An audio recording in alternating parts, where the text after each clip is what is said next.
Hey everyone, Brenda Brosnan, Summit Funding. I'm not prepared to do a video today, but I'm literally standing at my desk. I'm in the midst of chaos, and I raised my desk so nobody could see my chaos, okay? Isn't that tricky? But here's the thing. I am literally so disheartened by my own industry.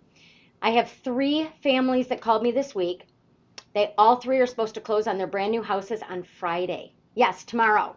Not next Friday, not Friday in January, tomorrow. All 3 of these families have been with their lending institutions since the end of October or the very first week of November.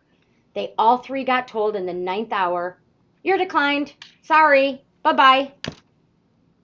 These families are young. They have small children. They're all 3 supposed to be able to move in and get the keys tomorrow. For Christmas, for the holidays. All 3 now have no home to go to. All 3 sellers are not selling their houses. So here's my public service announcement about lending. There is a huge lack of training in our industry. It is not as easy as pushing a button to get a mortgage. It's really not. It doesn't matter if you have the best credit, the highest income, no debt, and you have the biggest down payment in the United States of America. It does not matter. Getting a loan is not simple. There's 10 trillion guidelines. Every I has to be dotted, every T has to be crossed. Everything has to be perfectly fit in the mold for the loan in which you're promised. The disconnect is that with the lack of training, some of the loan officers with just a lack of experience, I'm pretty sure it's not intentional, but lack of experience, they are taking information over the phone because people, we are a world of technology. We do 5-minute pre-approval calls over the phone, or we like to push a button. And unfortunately, there's a lot more to it than that. There are 10,000 questions that should be asked. There are 10,000 documents that should be reviewed. And it's all the same with every lender. Nobody's quicker. Nobody has a button to push and you're approved and boom, you're done.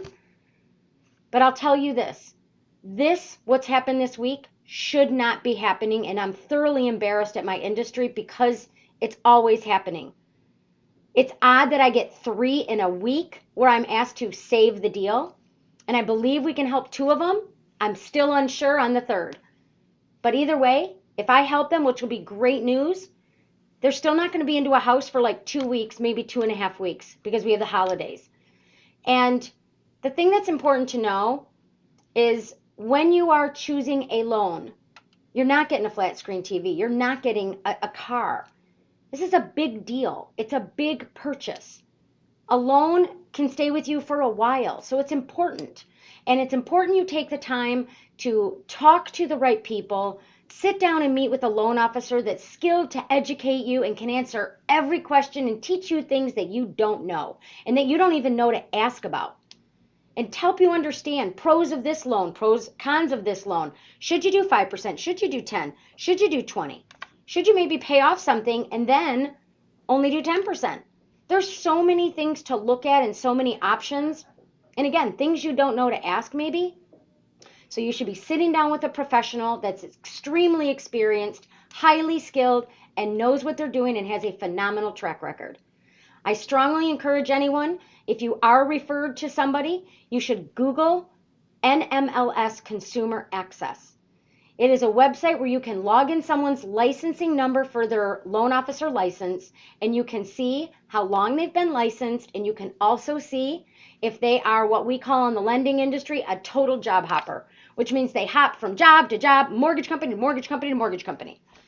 So those are little red flags, so be cautious, but it's a really good way to do your due diligence, and I strongly encourage you to go to the preferred lenders of your real estate agent or to a family member or a coworker that has used somebody in the past and had an amazing experience.